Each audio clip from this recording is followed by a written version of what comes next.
Enough is enough. Just because your son is a doctor, you think you can leech off him? That's not going to happen. Anna, my son's wife, glares at us and starts clinging to my son, Jack. I can't stand the idea of your parents taking the money you earned from me, Jack. Please cut ties with your parents. Even Jack seemed taken aback by her boldness. Cut ties? We don't have to go that far. But Anna didn't back down. Baby, why won't you listen to me? Are your parents more important to you than me? Seeing Anna's exaggerated, tearful display, Jack panics. No, it's not like that. I'll listen to anything you say, Anna. Soothing Anna, Jack turns to us, laughing awkwardly. Sorry, Mom. So, like Anna said, I'm gonna cut ties with you now. Seems like Jack is totally manipulated by Anna. My last hope was to ask Jack, is this what you really want, Jack? Are you sure? Of course. As Jack nods affirmatively, Anna smirks triumphantly. There's no way Jack would choose leeches like you. As a parting gift, though, make sure to give us a nice wedding gift, okay? At her words, I made up my mind. I would not let her have her way. My name is Julie. I work as a nurse in a small hospital. I met my husband Eugene at the hospital. Eugene, who wasn't very healthy, was admitted to my hospital for checkups. Although no particular illness was found, we grew close as I gave him advice to maintain his daily life. After his discharge, we started dating and eventually got married. 2 years after our marriage, I became pregnant. Eugene was overjoyed. He respected my desire to continue working after having our child and was eager to help with child rearing. My parents also loved their grandchild. With the support of Eugene and my parents, I was able to balance my nursing job and raising our son, Jack. Our family of 3 led a peaceful life. When Jack was in his junior year of high school, he made a big decision. Mom, Dad, I've decided to go to med school. I want to become a doctor. As someone in the medical field myself, I was very glad when Jack found his passion in medicine, and I wholeheartedly supported him. Jack studied hard and managed to get accepted into med school straight from college. When we broke the news to his grandparents, they were overjoyed as well. However, another turning point was about to come in our household. Eugene decided to take an early retirement from his company.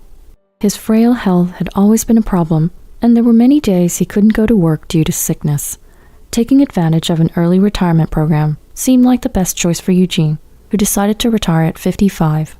Our life, with me continuing to work as a nurse and Eugene doing housework at home, went surprisingly smoothly. Jack finished his 4 years at college and was assigned to the university hospital for his residency. Upon hearing the name of the hospital, I was surprised.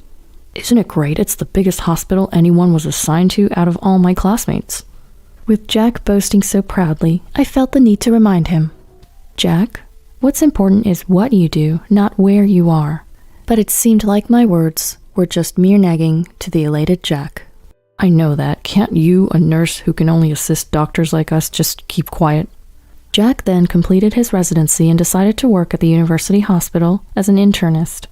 Since then, he started going out drinking on his days off and often came home late. It seemed like he was partying with women who were drawn to his title as a doctor at the prestigious university hospital. He always came home reeking of perfume. After about a year of this lifestyle, one day, Jack introduced us to a woman he wanted us to meet. Hello, soon-to-be father-in-law, mother-in-law. The woman who introduced herself as Anna greeted us without hesitation. Anna, how did you get to know Jack? When I asked, Anna answered openly. I met Jack at a social gathering back in college. I didn't think much of him then, but I reconnected with him after hearing he became a doctor at the university hospital. I see. Anna didn't even try to hide the fact that she was more attracted to the title of a doctor than to Jack himself. Meanwhile, Jack, completely oblivious to this, was grinning at Anna. I was surprised when Anna suddenly contacted me. She was the most popular girl in our circle, and now she's saying she wants to marry me. Ha ha. As we sat around the table with Anna, the conversation turned to Eugene. You're a nurse, aren't you? Soon-to-be mother-in-law? I heard you met your husband at the hospital, but was he a doctor too? My husband, Eugene, graciously answered Anna's question. No, I'm just a regular office worker, although I did take an early retirement, so I'm not working now.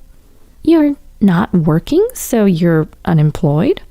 Anna's eyebrows furrowed at this revelation. I don't think you call someone that retired early quite simply unemployed. Eugene tried to laugh it off, but Anna's demeanor suddenly shifted. If you're jobless, it's the same thing. What? Eugene was taken aback by Anna's sudden condescension, but she continued with a scoff. It's really inconvenient for me to have a mother who's just a nurse and doesn't make much money, along with an unemployed father. What do you mean, inconvenient? Don't you think it's inappropriate to talk like that to us, your soon-to-be in-laws? I blamed Anna, but she showed no sign of remorse. Don't get cocky just because your son is a promising future doctor. She sighed heavily and then looked straight at us. Please don't come to our wedding. What do you mean?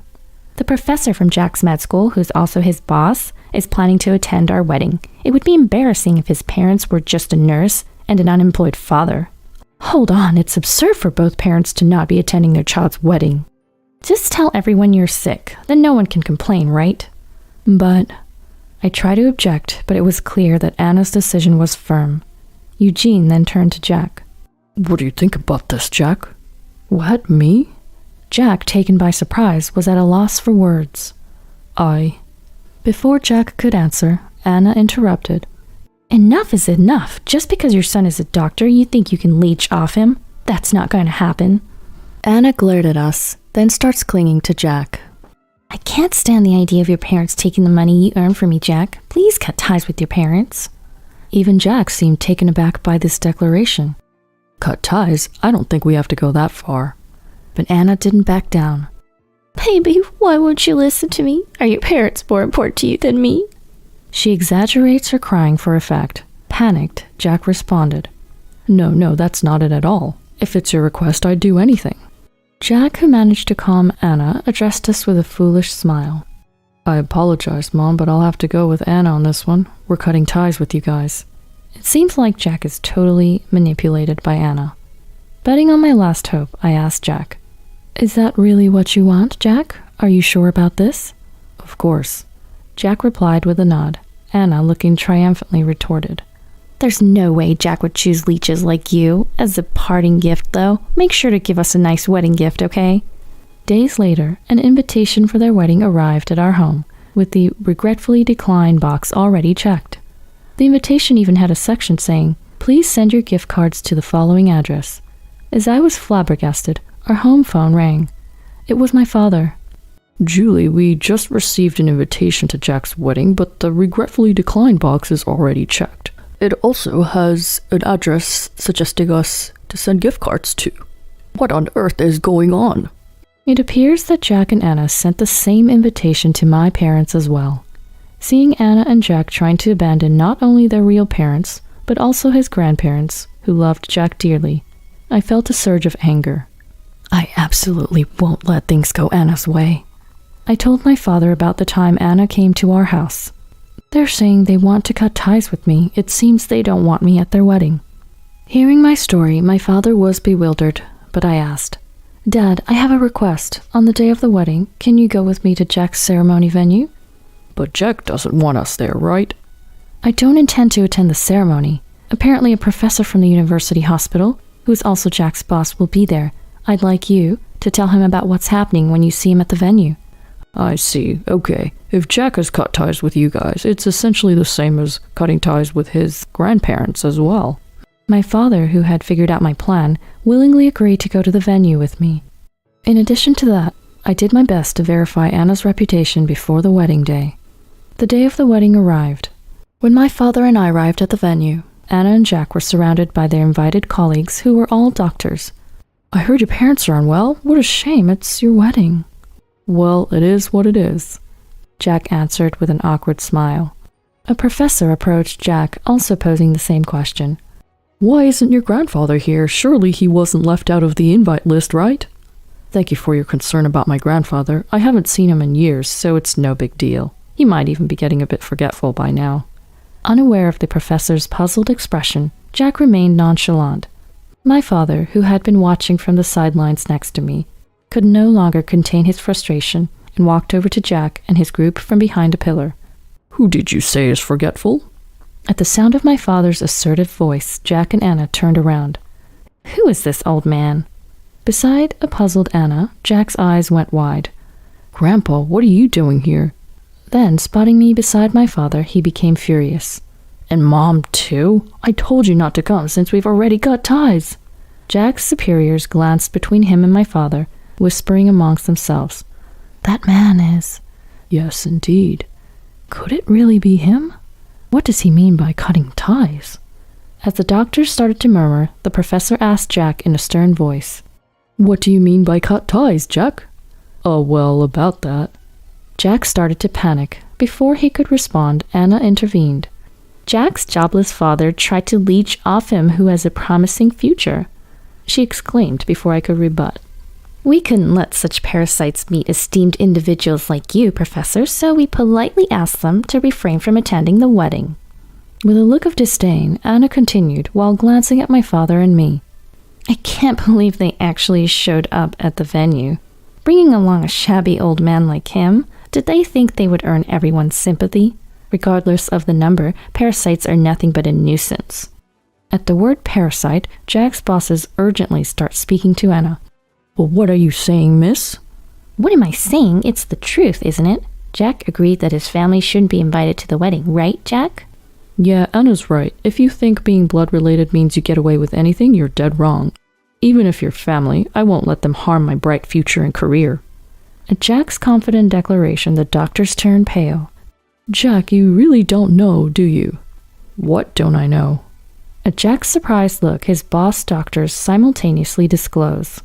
Your grandfather standing there is the former deputy director of our hospital. What? There's no way. Right, Mom? Jack, looking worried, turns to me. I tell him the truth. It's true. Dad was the deputy director of your university hospital. No way. You never mentioned it. Jack looks intently at my father, and my father tells him. I was asked to keep it from you by Julie because we didn't want to put unnecessary pressure on you. Pressure? I explained to Jack.